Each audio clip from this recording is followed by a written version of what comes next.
इस वक्त एक और बहुत बड़ी खबर आ रही है। यूपी सिपाही भर्ती पेपर लीक में एक बड़ा खुलासा हुआ है। आरोपी कंपनी का मालिक विदेश भाग गया है।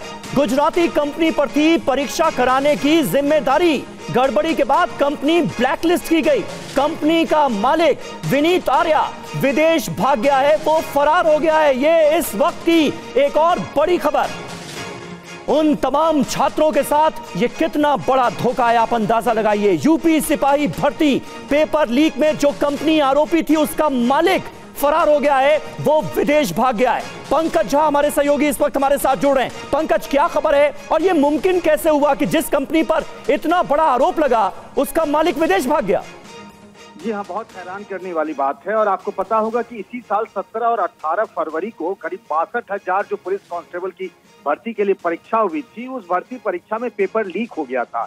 उसके बाद इसकी जांच एसटीएफ को दे दी गई थी। एसटीएफ के एडीजी अमिताभ यस इसकी पूरी जांच कर रहे थे। इसमें दो एजेंसियों की भूमिका जो है वो संदेह के घेरे में आई थी। एक तो जो ट्रांसपोर्ट कंपनी जिससे वो क्वेश्चन पेपर ले जाए गए थे, और दूसरा वो जो कंपनी एडुजस्ट नाम की कंपनी जिसने सवाल सेट किया था, उस कंपनी को ब्लैकलिस्ट कर दिया गया है जांच के बाद। लेकिन उस कंपनी के जो मालिक है, चेयरपर्सन है, चेयरमैन है विनीत आर, जब पुलिस उनसे पूछताछ करना चाह रही थी, गुजरात को कई बार सम्मन भेजे गए थे, विनीत आर को भी भेजे गए थे, लेकिन वो विदेश भाग गया है। ये एक बड़ी लापरवाही के तौर पर देखा जा सकता है कि जो सबसे बड़ा कॉन्स्पिरेटर था वो खुद भाग निकला है, जिससे पूछताछ एसटीएफ को करनी थी। बहुत बहुत शुक्रिया पंकज आपका इस ताजा जानकारी और अपडेट के लिए। और करुणा, ये खबर हमें कहीं ना कहीं ये बताती है कि जांच एजेंसियों का रवैया कितना ढीला ढाला है कि जो आरोपी कंपनी है उसका मालिक ही विदेश भाग जाता है बिना पूछताछ में शामिल हुए। और साथ ही समीर, सवाल यह भी कि क्या ये जो खबर इस बात की गवाही दे रही है कि आखिर जो सवाल हम पूछ रहे हैं, क्यों बार बार इस तरह से पेपर लीक के मामले निकलकर सामने आ रहे, क्यों नहीं इस पर कोई रोक लग पा रही? जिस तरह से चाहे यूजीसी नेट हो या फिर इसके बाद नीट को लेकर भी यह खबर सामने आ रही है। अभिजीत का हम रुख करते हैं, हमारे साथ जुड़े हुए। अभिजीत, देखिए, बड़े ताज्जुब की बात है कि एनटीए जिसके तरफ से यूजीसी नेट करवाया जाता वहां पर गड़बड़ी पाई गई और इसके बाद इसको रद्द किया गया, और साथ ही साथ उसी एजेंसी की तरफ से नीट एग्जामिनेशन को भी कराया जाता। आखिर ये हो क्या रहा है? क्या अधिकारियों की तरफ से, क्या ऑफिशियल की तरफ से कुछ कहा जा रहा है, कोई जवाब दिया जा रहा है कि कहां हो रही है गड़बड़ी?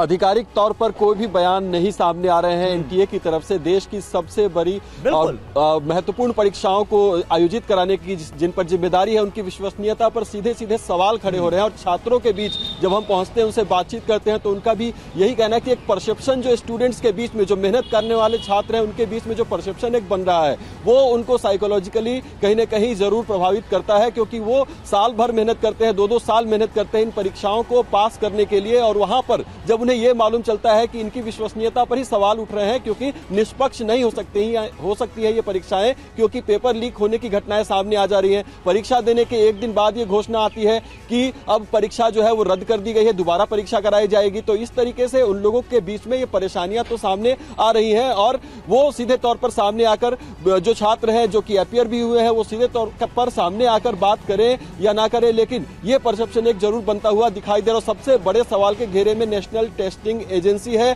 जो कि इन तमाम परीक्षाओं को कंडक्ट कराती हुई आ रही थी। एक बड़ा सवाल यह भी है कि जब साल 2018 से यूजीसी नेट की परीक्षा ऑनलाइन मोड में और अलग अलग शिफ्ट में करने की शुरुआत हुई थी, तो इस साल ही क्यों निर्णय लिया गया कि पेन एंड पेपर मोड पर सही बात है। बहुत सारे सवाल हैं जिनके जवाब अभी मिलने बाकी हैं। एनटीए ने एक तरह से चुप्पी साध रखी है। जो कहा जा रहा है वो अदालत में कहा जा रहा है। हमारे साथ हमारे सहयोगी रुपेश कुमार इस वक्त मौजूद हैं। रुपेश कुमार वो रिपोर्टर हैं जिन्होंने नीट परीक्षा लीक को लेकर तमाम बड़े खुलासे किए, एक तरह से देश को, सरकार को जगाने का काम किया है। रुपेश, ये बताइए कि तमाम खुलासे, तमाम बयानात, कबूलनामे अब सामने, जांच कहां तक पहुंची है? जो जांच एजेंसी है वो क्या निष्कर्ष बताती हुई नजर आ रही?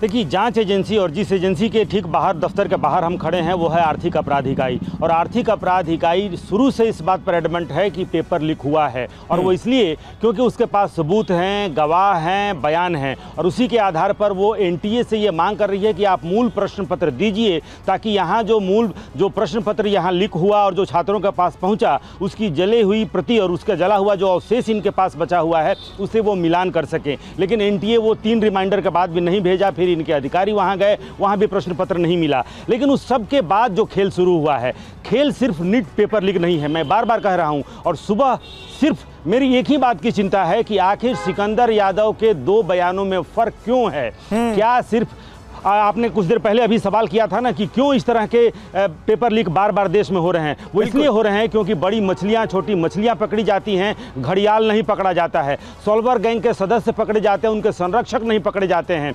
दोनों बयानों में आप देखिए, सिकंदर यादव के 2 बयान, एक 161 का बयान और एक पुलिस के सामने जो दिया गया बयान है, उन दोनों बयान में सब कुछ सेम है, सिवाय गेस्ट हाउस प्रकरण को हट छोड़ करके।